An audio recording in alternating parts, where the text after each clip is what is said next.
Right, ake sikubingelele-ke sikwamukela apha ey'ndabeni Hlubi Online News.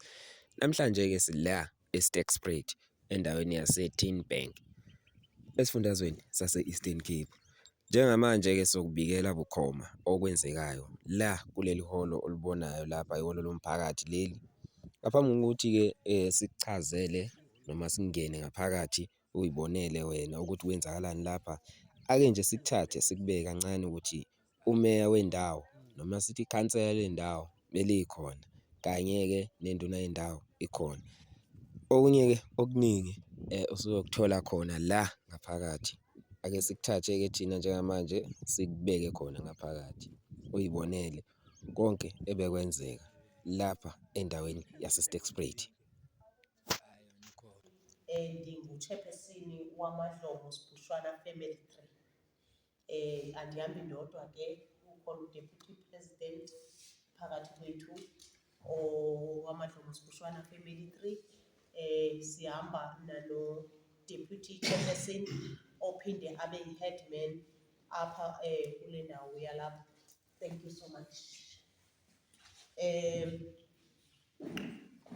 Sihamba no-Treasurer General usisi Nana Bandubu waMadlomo Sbushwana Family Tree. Sihamba ke noButsiya ongumsasazi wethu. Sinayo ke iHlubi Online News ku-YouTube. Ubhuti ke njengoba ubona esenza kanjena u-organizer wethu aphinde futhi abe media and communications wethu. Siyanamukela ke nonke yona ize neyayo into eyanda amaSulumane. Futhi ke ngoku ingxaki ekhona lamazwe amabili enze eze-religious economy awazilandeli i-religious economy, alandela i-knowledge economy. So itsho ke ngoku loo nto ukuxelela ukuthi lamazwe alandela i-religious economy xa uwajonga ngamazwe ase-Afrika. Xa wejonga ke lamazwe ngawona amazwe ana-minerals nayo yonke into ekhona emhlabeni, but they are poor. Ngawona amazwe ke lawo uthi xa ujonga zii-characteristics zala mazwe awela kwi-religious economy. Uze ke kula mazwe ke angapha alandela i-knowledge economy, kuthiwa ingqondo yakhona iyaphala, babuza imibuzo kuyo yonke into eyenzekayo. Thina kweli lethu icala akho nto ibuzwayo, kuthiwa wayekujika ubuzwa wona. Yona ngxaki ke yabantu abangazi. Abuye ke ngoku esithi umntu ayikho ke into ebizwa ngoba yi-wisdom without pursuing knowledge. So eyona nto efuneka siyijonge kuqala lulwazi. Eyona nto siza nayo ke ngoku apha, siza nokuzama ukufundisa abantu. Asitsho uba siyazi, siza ke ngoku sathi xa sihlala safumanisa uba apha phantsi kwezolimo kukhona ukuphila. I-economy yethu ukuze ikhululeke kufuneka sikhululeke sonke, and asinayo thina indlela enye singathi sizikhululela ngayo economically xa uthi uyajonga. Ngoba ungathi uya kwinto ye-agriculture if uzawujonga i-farming le ekhona ngoku irulwa ngabantu abathile. So akho apho thina singangena khona. Kodwa xa ujongisisa le ye-cannabis isenako ukuthi sisengangena thina siyilawule ngale ndlela esicinga uba izawusibhenefitha sonke. So size ke ngoku apho sizofundisa ukuthi xa singena kweli cala masiqonde ukuthi singena kwicala elinjani. Ngethamsanqa ke thina eMatatiyela sibe nomama okwazi ukuthi abe sepalamente asimele esincedisana nayo ukuthi imithetho le ekuthiwa zii-red tapes isuke, kodwa ke ngoku asimanga njengoba silwa nje epalamente siyaqhuba nathi. So sijike ngokuba siqalile ke ngoku kwelaa cala laseMatatiyela ngelakhi ke nathi kweli cala lamaHlubi. Injongo ke ngoku inye yile abanayo yokuthi isizwe masikhululeke sonke. Kodwa ke awukwazi uqala uyotshayela ngaphandle ungatshayelanga endlini. Sabona ke ngoku ukuthi ukuze ke ngoku isizwe sikhululeke sonke masiqala apha endlini, indlu yethu ke ngamaHlubi. Sicela ke ngoku le into siyiqonde uba asizange uthi apha abantu abangengomaHlubi abakwazi uba ngamalungu walo mbutho, bazawuba ngawo. Kodwa thina esesingenile sithi ke ngoku kukho uxanduva esinalo omnye nomnye ukuthi isizwe samaHlubi masikhululeke. Kodwa ngaphezu koko sithi isizwe sabantu abantsundu masikhululeke. Iphinde ibuye ke ngoku loo nto itsho ukuthi isizwe sabantu abantsundu asipheli eMzantsi Afrika. uzawuya eLesotho ngaba abantu esibaziyo thina ukuthi bebekade belima elixuba loba omkhulu. Uzawuthini ke ngabo xa usithi abantu baseLesotho mabangakhululeki? Ibuye ke ngoku loo nto ivula ingqondo ukuthi masijonge ukuthi upolitiko lethu lisisa kweliphi icala. Silapha sizama uthetha ngopolitiko, sizothetha ngokukhululeka komnotho. Umnotho wethu siwukhulula njani ke ngoku thina sivumelene namadoda nawumama esinabo kwelaa cala ukuthi basingalandela eli cuba labathwa sizawufumana ukukhululeka. Igama ke liza kuxelela ukuthi kwakutheni kuze kuthiwe licuba labantu lecuba labathwa. Ayizange ibizwe ngoba yintsangu. Bafika belungu ootatomkhulu bephila ngalo eli cuba. Sithi ngoku xa abelungu babefika ootatomkhulu bephila ngalo eli cuba, yintoni thina ezawukwenza singaphili ngalo? Ngoko ke ngoku sizobuyisela nje iingqondo zabantu, asizange ufundisa nto intsha, sikhumbuza abantu apho besuka khona. Isizwe sabantu abamnyama kuthiwa sisuka eMbo. Xa uzawuyijonga ke le Mbo kweli xesha likhona kuzawuthiwa ke ngoku ngamazwe asembindini weAfrika. Xa ujonga ke phaya kukhona amazwe afana nooCongo apho abantu abamnyama besuka khona xa itsho imbali. Sisuka ke ngoku esiswini esinye. Xa sisuka esiswini esinye uba siyakhululeka funeka sikhululeke sonke. Kodwa kukhona apho kufanele siqale khona. Siqale ke ngoku thina sithi singamazwe, sisisizwe samaHlubi. Masikhululane sodwa kuqala sibuye ke ngoku siyokhulula nabanye abantakwethu. Ngoku ke umbutho lo esingene kuwo sowuyaphila ematateni. Unamalungu aya ku-150 ibandi phazana. Kuloo malungu senze indlela yokuthi ilungu ngalinye malazi ukuthi xa kuphuma into ephuma ku-government lizawubhenefitha lona lodwa. Noba ningeza niyi-co-op, kodwa uba ngaba nithi umntu makakhuphe i-joining fee yakhe esiye sathi ke thina yi-250. So savumelana ukuthi kuloo 250 kwinto nenye ephuma ku-government kufuneka ibhenefithe ilungu ngalinye. Besibaleka ke inkwithi xa ngaba abantu sithi mabeze as co-op. I-co-op ine-tendency yokuthi lo mntu weshumi xa ngaba nilishumi angenzi umsebenzi, afune ukubhenefitha njengaba abanye abayinayo. Ife ke ngoku i-co-op xa ifika apho sathi hayi ke wena mntu ngamnye sijoyinele yonke ke ngoku into efikayo ephuma ku-government, yonke i-funding esiyifumanayo sikwazi ukuyaba ngokwaba bantu ngokula manani. Sayibona ke loo nto izawusinceda ngoba xa ujonga uthetha ngokulima awuzuthi uyofuna iplasi emasimini. Awunayo iplasi, awunawo umhlaba ongangoweplasi, awunayo i-equipment yokulima iplasi. Savumelana ke ngokuthi le yethu into mayiqale ezigadini. Njani ezigadini? Umntu igadi ikhona apha phambi kwakhe, eli cuba li-expensive kakhulu uba ungalima ulishiye. Funeka kube kwi-security. Kodwa xa ulapha egadini phambi kwakho uzawuba kufutshane. Sathi kwakwenziwa ii-calculations kwabonakala ukuthi igadi yona inye i-enough ukuthi ungakwazi ukuphuma endlaleni. Xa uthatha ke ngokukhomperisha ukulima umbona nokulima eli cuba, umntu olime umbona igadi angeke imkwazi kuphela unyaka esebenza kuloo gadi. Kodwa xa ungalima eli cuba ngale ndlela okufuneka ulime ngayo uze kule makethi esiyiqokeleleyo uzawukwazi ukuthi unyaka ungaphela ngalaa gadi enye wenze izinto abantu bathi uthakathile. So banintsi kabe abantu abebezama ukuthatha le makethi, bezama ukuthatha obutyebi babantu abamnyama babenzi babo abengengabantu ke esingathi ayingobantu abamnyama, bebengenazo interest zawuncedana. Sebevaliwe ke kwiindawo ezininzi njengesitsho umama ngapha emampondweni ngoba sisebenza namazwe, sisebenza namadoda asemampondweni. So babethenga kabantu imihlaba, bebenelayisensi, basebenzisa abantu bakuthi ukuthi mababalimele. Baze bathathe le product yabo bayise kwindawo okwazi bona bodwa abuye akunikeze i-peanuts njengendlela abaqhele ukwenza ngayo.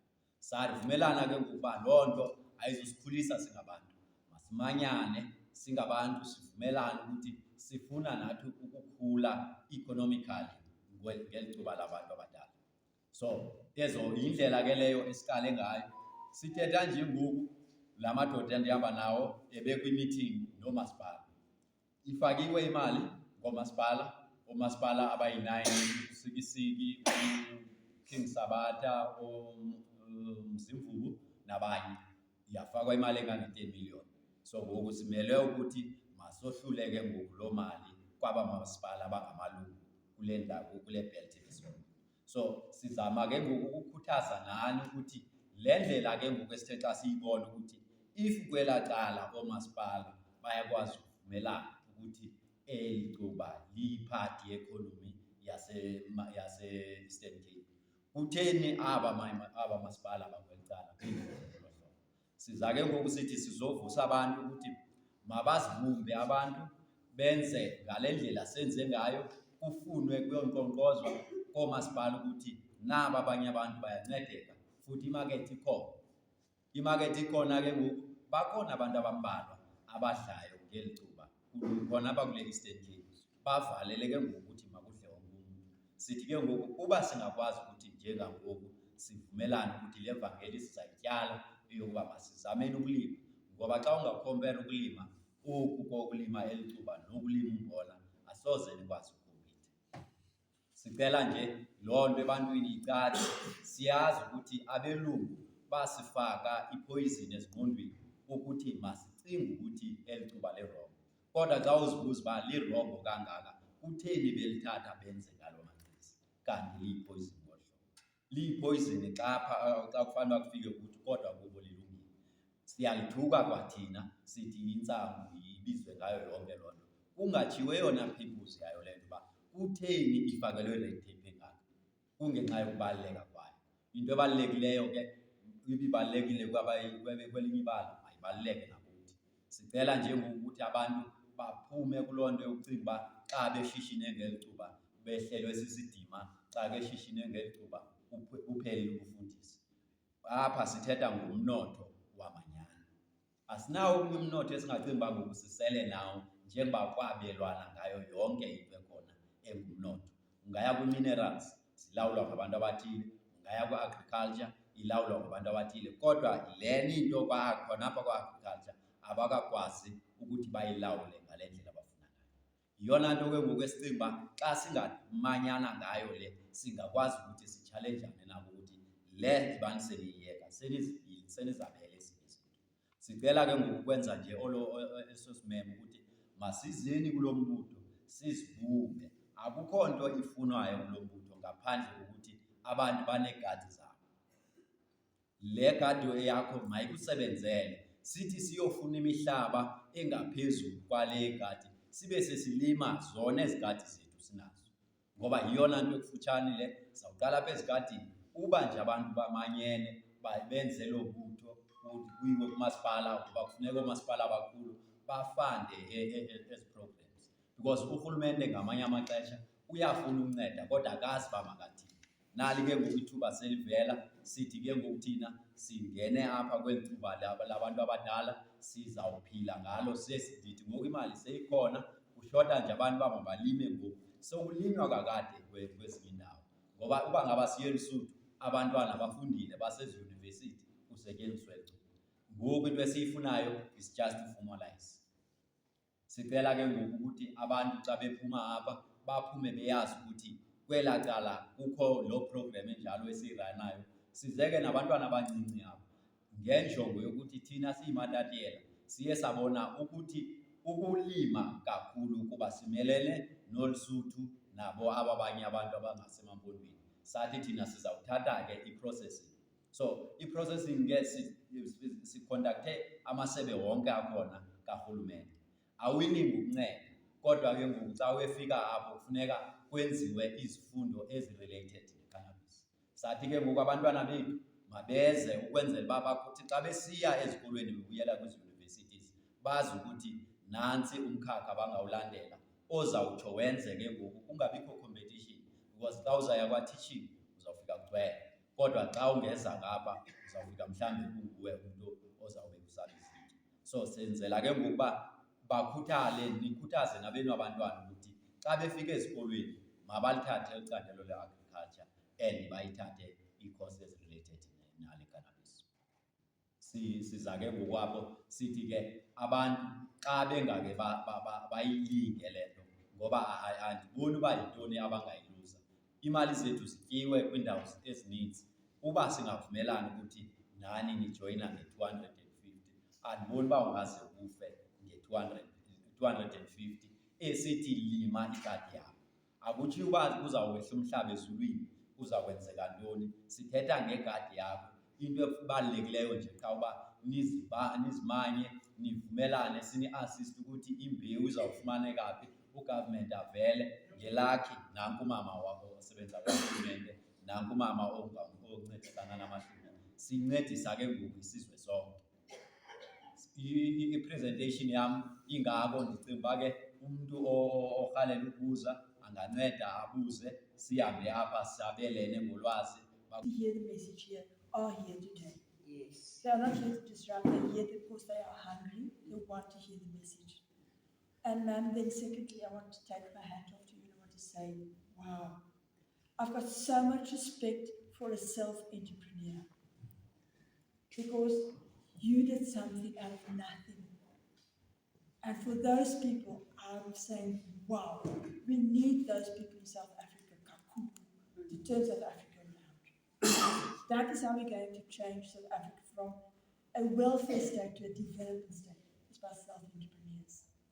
I will always, when a person comes to my door and they say, I don't give. But if they come say, here's a chappie, and they sell me a chappie for 2 rand, I'll give them 2 rand for a chappie. Because they give me a service in return for money. Instead of saying this, there's a big difference. And that is what we need to bring into the minds of our people. And before I'm coming to say, sorry, that's a development people. I'm a development practitioner by profession. Social development, I think a lot of people know who we are, the service that we're rendering. I'm just going to quickly run through them and emphasize something to what you said also with regard to small businesses, what my partner in agriculture also said. There's so many services that we are rendering. There's 5 programs in social development. The one is administration, and that deals directly also just administrating the human resources, the IT, then also procurement, where you need to be registered as a business. You need to be registered on the central database of government for us to procure from you. We prefer to procure locally, but there's a point system.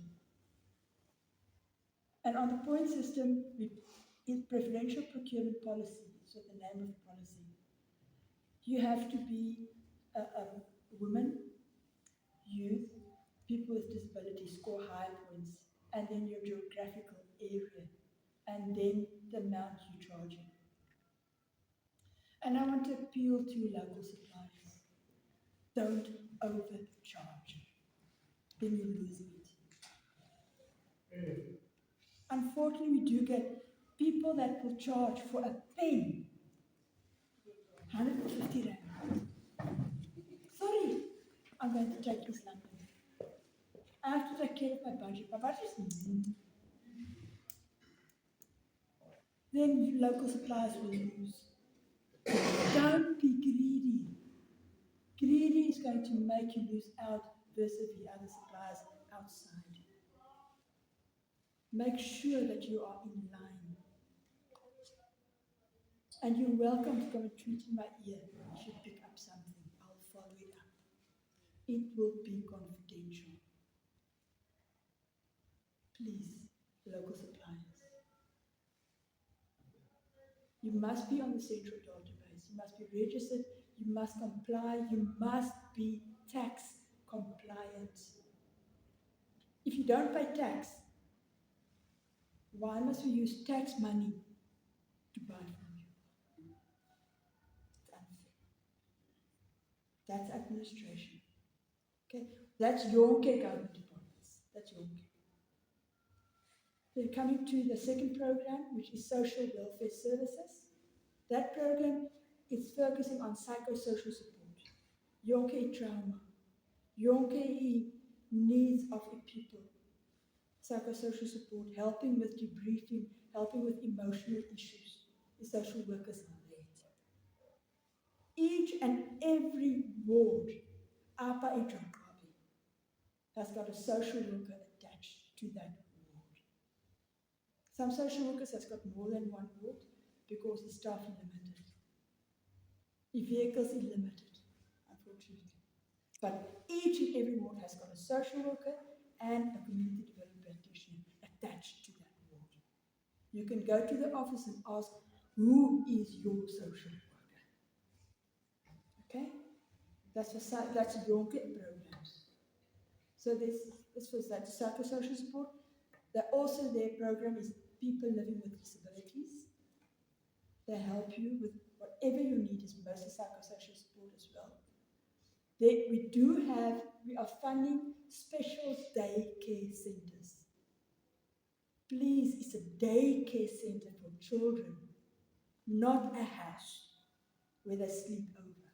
It's a daycare center where we train and we teach children of special needs. We do have a home for people with disabilities up at Itlokeng, Cheshire Home, where we fund, there's 20 children with disability, with severe disability, that's housed up at Cheshire Home, up at Itlokeng. Then we do have HIV/AIDS home-based care programs, Yonke upper districts. Also rendering home-based care and support to people and the families living with HIV/AIDS, supporting those programs. Then the one that everybody wants, if it passes, the SRD. Please note it's for people, families in distress. Now I'm sorry when I'm busy with it, WhatsApp. We've got 7 houses up by Yugi, in Elodie, that was burned down yesterday without fires. We're busy getting a team together to go out and help them with food and blankets. That is what social relief of distress is about.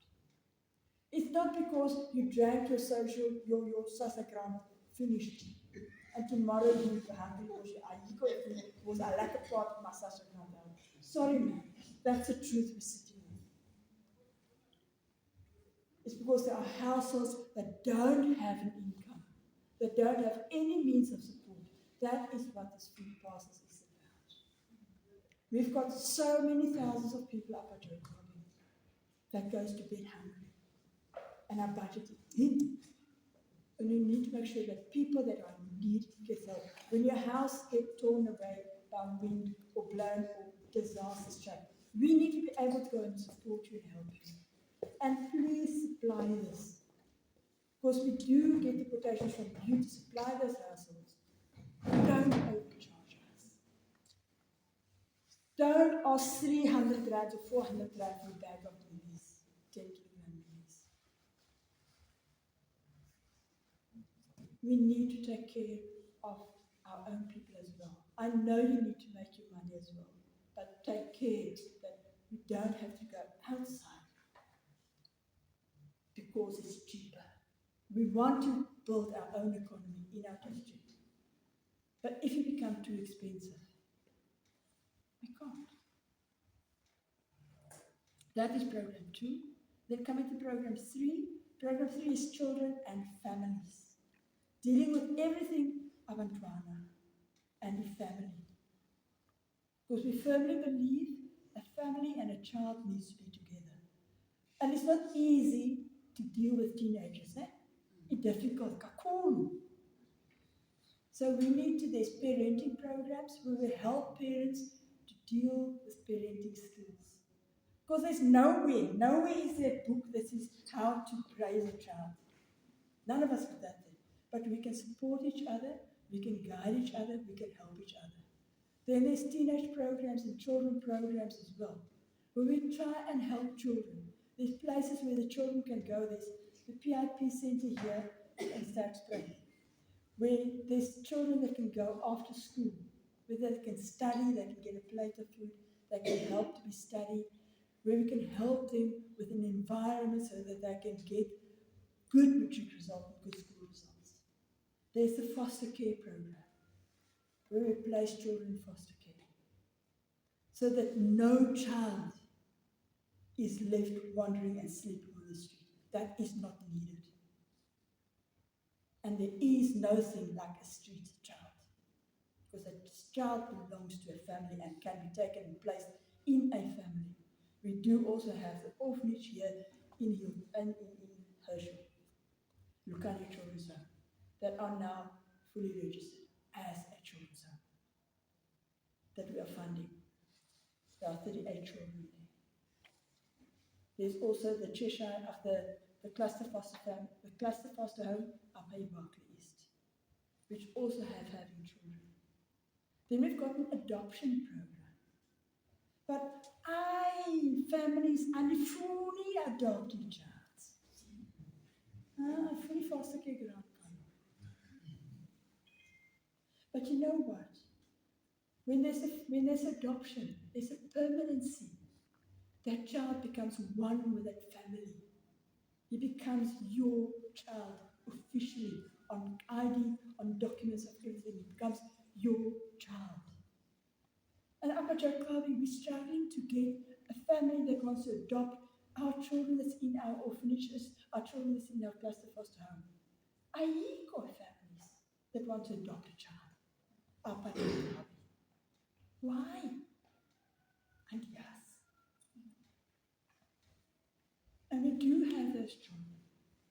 And Mama, I'm proud to say that those children that we've rescued, they were so high in the news. The one here, I'm not going to say where they were, the one here and the one in Irandini, they are doing so well. We constantly get news from them. They are doing so well. The one is in foster, and the other one is in Berkeley East, plus the foster home. They are doing great. So, yes, that is services to children and families. Then our fourth program is restorative services. That is the services where we've got, it's a nightmare. Gender-based violence. Upper Stagspread is gender-based violence. Maar it's why of late, young girls and women been murdered brutally, even here in Stagspread. My question is, men, what are you doing? Non-traditional leaders, what are you doing? Why do you keep quiet? Why do you turn the other cheek? Why do you look away when a woman is screaming in the house next door? I'm not saying go in, please don't. Because that puts yourself at risk. Take up your telephone, call SAPS. There's something weird going on next door. Come and check. Because that is what, 90% of the time, yesterday, the day before yesterday, we had a report from the police. 80% plus time, it's a known person that commits the crime. It's not somebody unfamiliar. And women, please take care. Protect yourself. If your boyfriend or somebody is beating you, get out. Don't stay for another bashing. You are much more worth than that.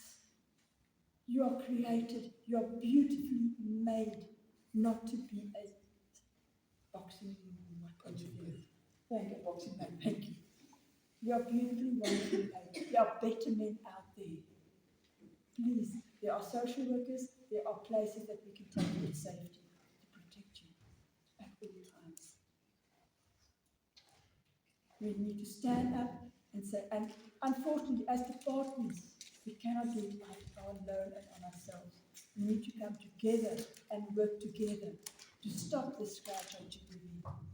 And unfortunately, a lot of it is linked to substance and drug and your cannabis as well. Substance and drug abuse. Using cannabis in the incorrect way.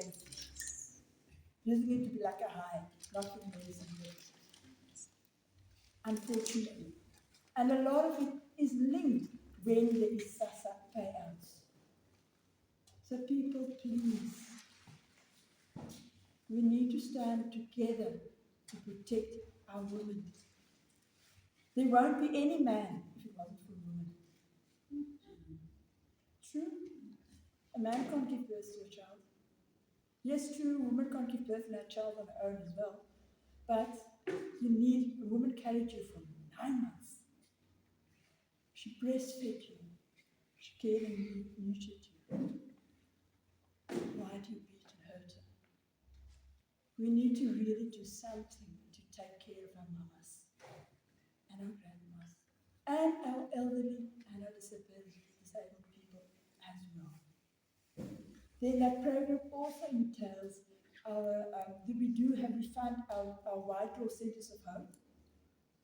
There is, in the whole district, there's 17 of them attached to police stations. Where's our first centre where we help our victims of violence. And I'm proud to say we do have our 2 safe houses as well. Where we have just now, at the Balatswai Centre, we have trained 20 victims.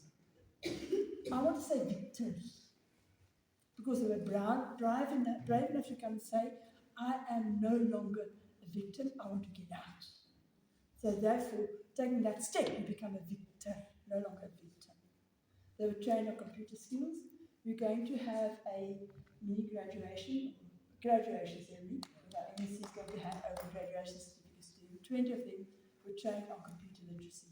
Because we want to empower women to break out and not be dependent on men, so they can be economically independent to take care of themselves. So that's one of the programs that we're doing. The other side of it is our young people, our young children, it's boys and girls, that are naughty, I want to put it that way. They do have a program called the Diversion Program.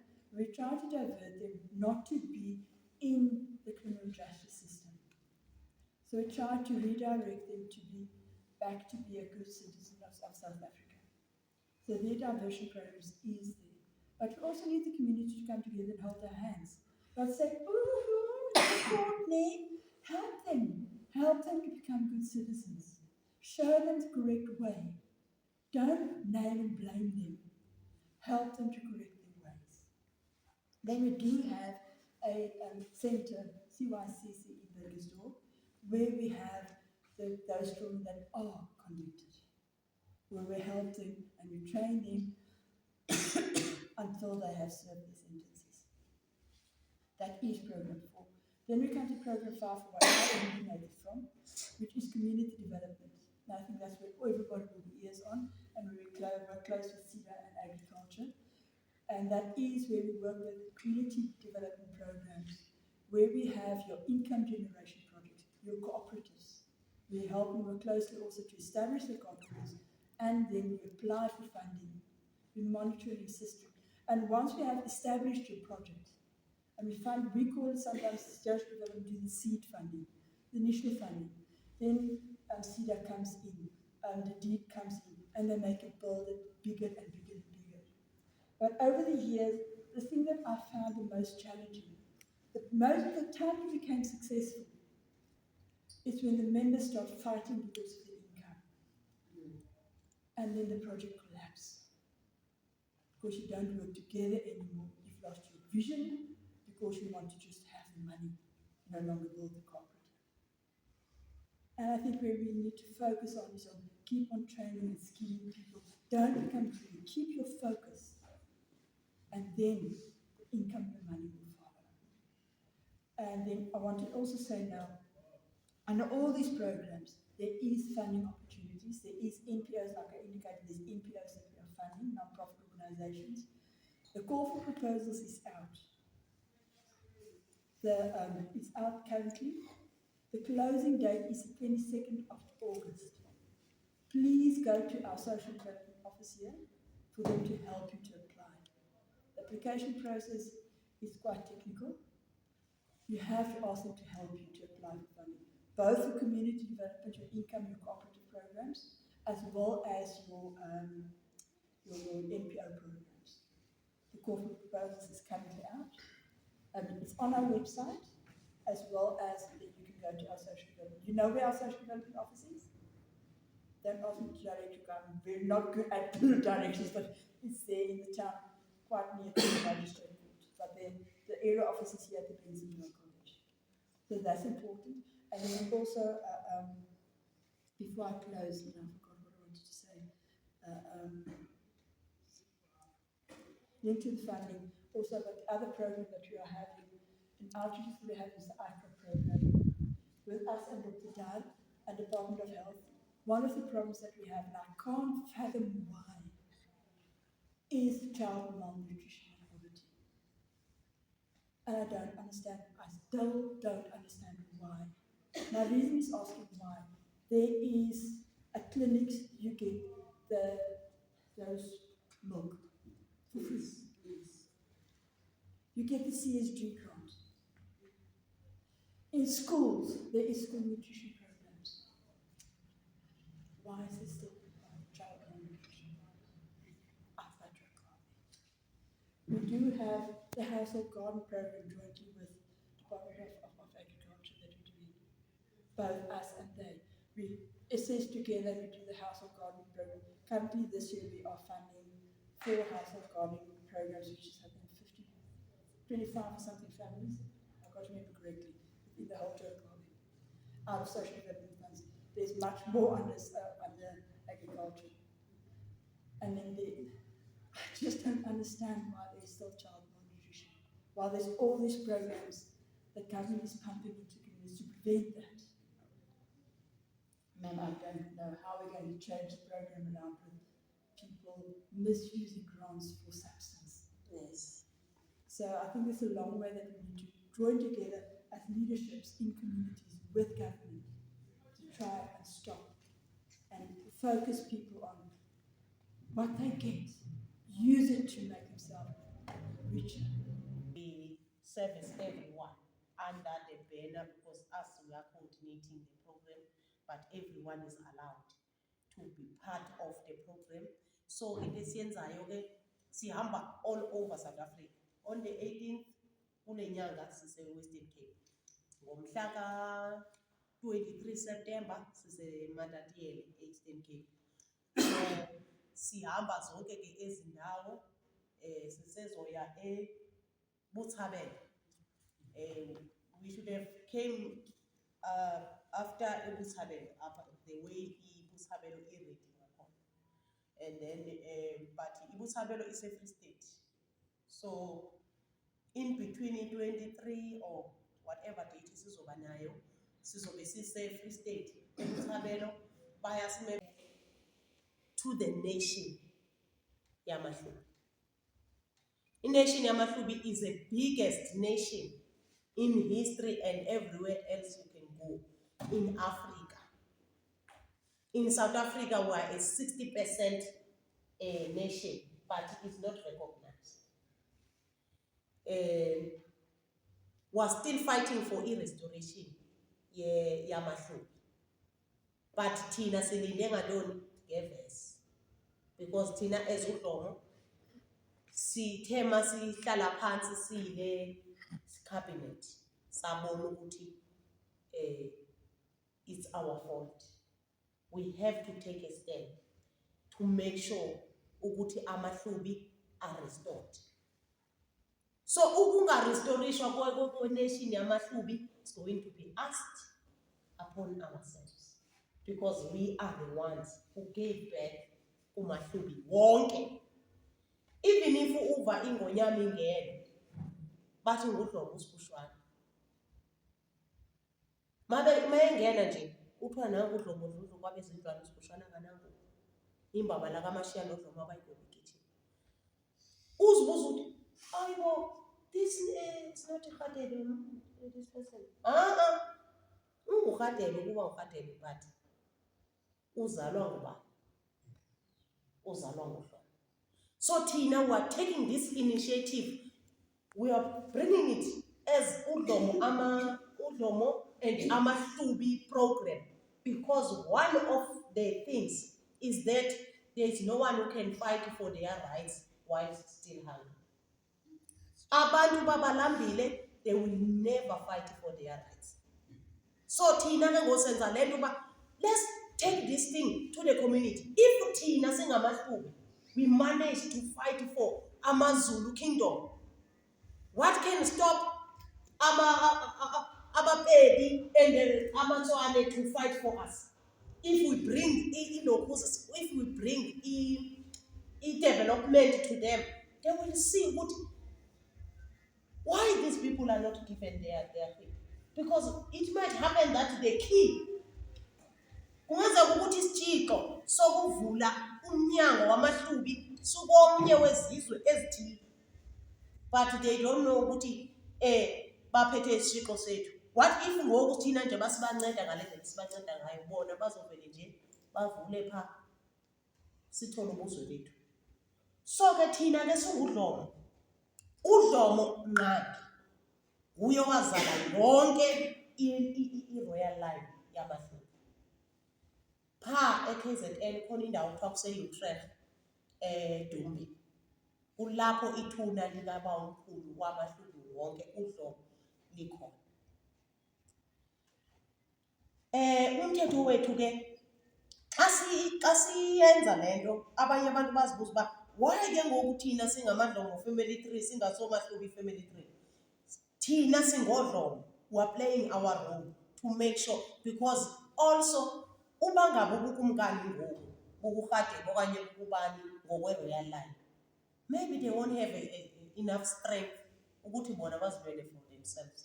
But thina singudlomo, because we don't have any interest ukuthi makube ngubani otheni, we are just purely fighting for i-recognition. One, isihlubi language sesiyifakile phi kwi-language board national nezibizo magama, because there is no nation that has got no language. Sinayo i-language yethu, siyayithetha apha emakhaya, thina siyaye siyatekela, but ayikho officially kuma-languages are-official. But we are glad enough ukuthi i-language board ibisiqalile ukuthi ibheke, ngoba lesicelo sethu sihambe ukuthi babheke ukuthi maybe kumele ku-recognize some regional languages. Uthola ukuthi i-Khoi and San are only in the Western Cape, but you can't say they are not the majority. You must recognize their language and then put it under certain province. Thina ke ngoba sikhona kuyo yonke indawo eyethu into, that's why it takes long, because it have to be added as a 12th language kuma-languages engonke. So ke thina ke singodlomo ke, njengoba ndinichazele ke ndathi singunozala, ayikho ke enye into ozoyithola ukuthi ngaphandle kwale eyoba singunozala, and singomama notata bonke nabosisi nomama. Khona ke ezinye ke izinto zofika ukuthi kukhona amadlomo amadlomo kuthiwa ngamathole eduna ntoni, leyana ke imele otata nezinto zeentaba nentoni, but yonke ke i-umbrella yintoni ngulo Asphalt. Abantu abangasithethi ku-Asphalt ndiye ndithanda ukumbiza njengoba enjalo, uba ngumadlomo Sibushwana family 3. So le family 3 ke incedisa ntoni? We are not only looking for i-family 3 yamadlomo, we are going to establish all family trees in all amahlubi clans, ngoba umsebenzi wethu.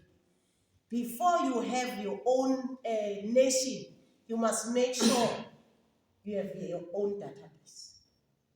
So i-database izawuvela kumele oRhadebe babe ne-family 3, kumele oTono babe ne-family 3 nje basenzile. This is an example, we are taking it out there kumahlubi, uba each and every clan mayibe ne-family 3 kuzoba ne-database.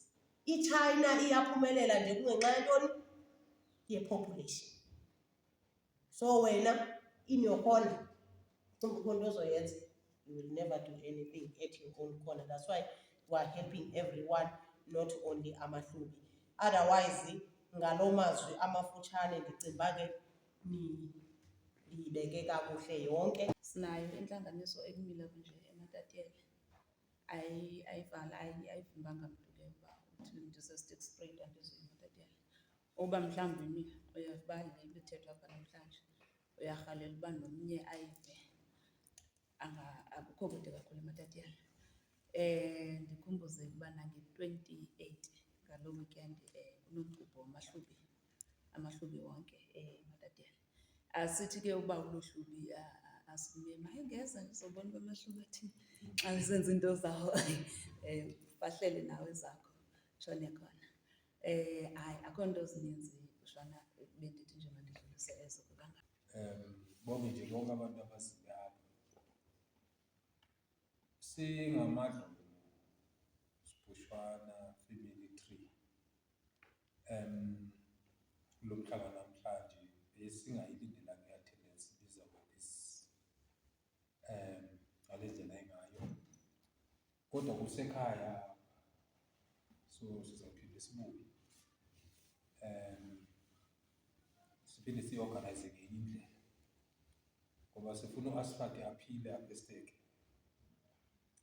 Amadlomo kufuneka edibene apha, kumnyama kukhanya, funeka udlomo adibane apha.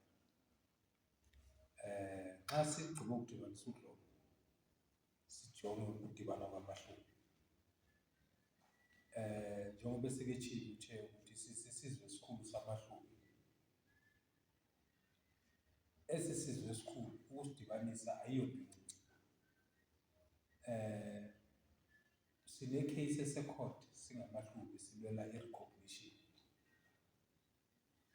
Ayiyonto yangoku kudala iqhuba, kodwa kungenzeka ukuba mhlawumbe kufikelelwe ekubeni siwine loo case ecourt.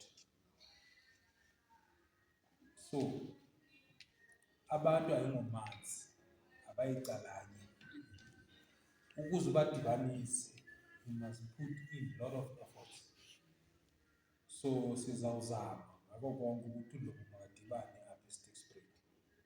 Njengoba u-chair sekethethile, umlando wesizwe samahlubi uthi udlomo nonozala ayingeni kwamnandile nakwamanye amahlubi udlomo nonozala engathi kuyabanga, kanti umlando njalo ayikho into esizayithini. Funeka ke sidlale indima yethu singudlomo yokuba ngunozala wale sizwe samahlubi, sidibanise nendlu kadlomo. Nge-18 bayadibana eKapa, nge-23 sizabe siseMatatiele sidibanisa udlomo. Sizawuphinda masifika eRhawutini si-arrange naseRhawutini, bakhona aba baphaa beze ngokwempangelo behlala phaya, siphinde sibadibanise. E-KZN ukhona udlomo sizoya khona. So sikwelo phulo lokuthi sidibanise sakhe indlu kadlomo, sibe nobukhosi obuningi bakwadlomo. So ngumsebenzi omkhulu lo ofuna isapoti yamahlubi a-understanda ukuthi udlomo ungunozala wabo, babe negalelo nabo ekuncedeni ukuthi udlomo wakhe. Amadlomo alapha nangakwazanga ukuphumelela, nazi i-social media sinazo, sizawumeka sure ukuthi ba-understand ukuthi noba bebangaphi kodwa into ebesize lapha sikwazile ukuthi siyiqabelise. Noba singafikelelanga kuzinga lesifuna sifikelele kuzo, sizawuphinde sibuye sispreade naku-social media bayazi uba u-Asphalt beke lapha and uzophinda abuye. Wonke umuntu uthi Thixo ndipha umntwana, kodwa akakwazi ukumcazulula athi Thixo ndifuna abe lolu hlobo. Ngenye imini uThixo amguqula angabiyiyo le nto ithandayo. Zange ndamva umzali kuthiwa umlahlile umntana. Leli suku lanamhlanje zange sikwazi ukulahla ngoba besiyicele kubani? Kubudala sinalo namhlanje. Masibulele eRhawutini sihambe nawe weza namabomvana. Ndithanda nje uMalema mosibaba, lonke ixesha ngumuntu ekuthiwa sisimoshi. Kodwa izinqe zakhe wonke umuntu uyatsho beyikhona umuntu ogqibela. Always xa egqitha wonke umuntu uyazibe kukhona izinqa. Sincedisiwe ngumbutho kaMalema eRhawutini. Yakwazi ukuphumelela njalo. Sincedisiwe nguwe Madlomo wathetha la mahlubi. akho nto ndandiyizonda ke bhuti njengentsapho. Mna nezinto nje endaziphiwa ndazizonda. Ukunqatyuzwa, utata wam wangandiqambuthi ngenxa yendebe. Ndithi uzandikezela. Wayebabuhlungu utata ebuya emsebenzini efanele bahlukabuzile. Funeka mna ndiqambuza apha esibhedlele. Uzandikezela le ndebe. Yabona ndikhule kakubi nayo inkohlakalo nje. Akho nto endizonda njengentsapho. About 4 years ago, saye eMonti sayoxoxa ngale ntsapho. Bayaxoxa abantu bentsapho. Ndiyi-apologize ngenye imini. Kodwa ndathi ndifika apha ndafumana uba ndiyinkwenkwe. Apha, hayi ndiyazi ukuthi iindaba zamantsasi. Kwakhona intombazana yayiphayipayi. Yayixoxa ngentsangu idilili ma. Watshintsha ingqondo apha emntwini, apha kumithi, hayi mani. Oyena mntu oyintswelo lwasemntwini. And intsangu yenziwa iweapon ngobomi bomntu. That's why nangoku iyi-poison kuthi. So le ndlela eniyibambile emahlweni, ndandizibuza aba bantwana saphinde sibafumanele. Sinengxaki ngoku. Lonke ulutsha lisezithaveni liphilile. Liyi-victims. Wonke umuntu uthi intsangu ayikho right. Akho mntu ome phezu kwebhulorho ii-drugs zilapha. Zithengiswa ngabazali babantwana. Akekho. Kodwa always xa uthetha ngentsangu ubona yona bridge yokuthi ungayidibisa nani.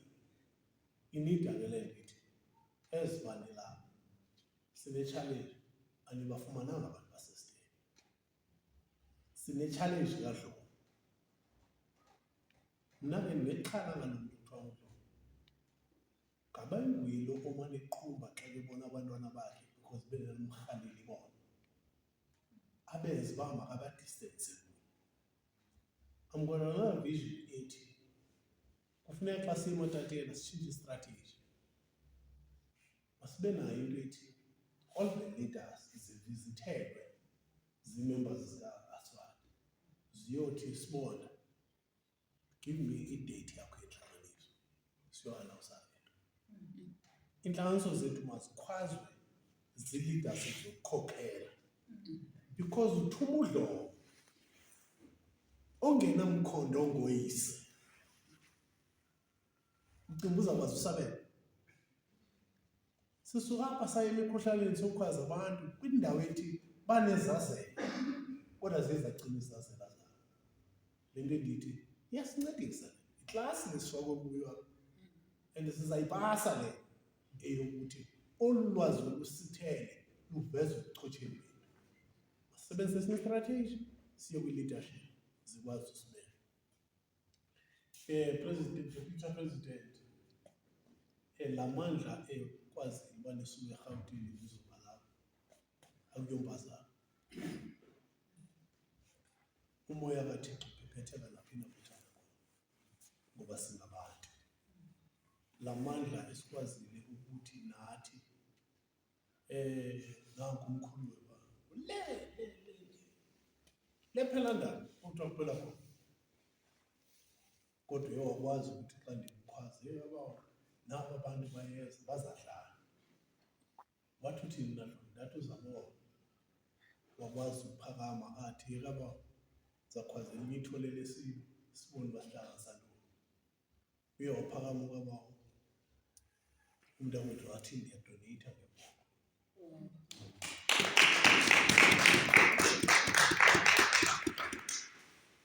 Ndakuthethathethana nabanye abafana endlini nabo bathi kushwana siyadoneyitha ngegusha.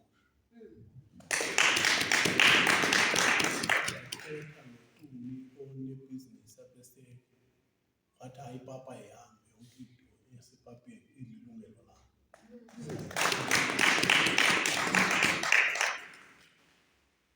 Indlela ke bodadewethu enidoneyithe ngayo kukuthi wonke amehlo wethu athi angaphakathi kwelolo. Ibe si-strong development ye-donation yenu. asizukwazi uyijika le nto. Into siphinde sicela uxolo ukuba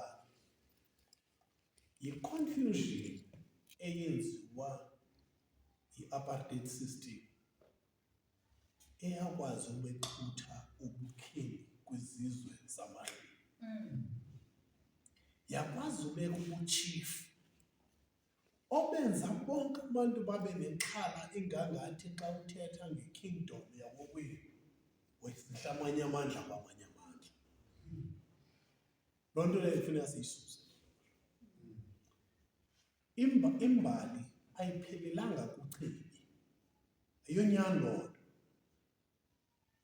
Imbali asizalwanga ngoba sibubone ubukumkani bethu bubalisa ngokumkani uChebe xa izalwa ngubani. Le information yale history khohlakele kuthi maybe yawuqondiswa kwizizukulwana zenu nini uba eyona nyaniso ithethwa ngaba bantu nantsi. Masike siliyekele lithambo elithi lo ungcono kulo. Kune-misunderstanding ethi iheshela alifuni ulanga libalele. Ayonyani. Uba uthi khona sinike imizuzu ne-attendance sasixoxa. Because sithi thina there are 22 family tree zikaDlomo ekumele uba zime zibalise nge-kingdom yamahleli. Eyethu i-history ithi asothi xa ufumene le yakho uthi inyani better than le ndiyifumene. Sobabini sizalizelwe le nto kuthe singazuyidibanisa kule tafile. Angeke sikwazi ukuthi ulanga and ulanga libalele mayaziwe zindlela ezethu ngokwezindlu yeyiphi indlu.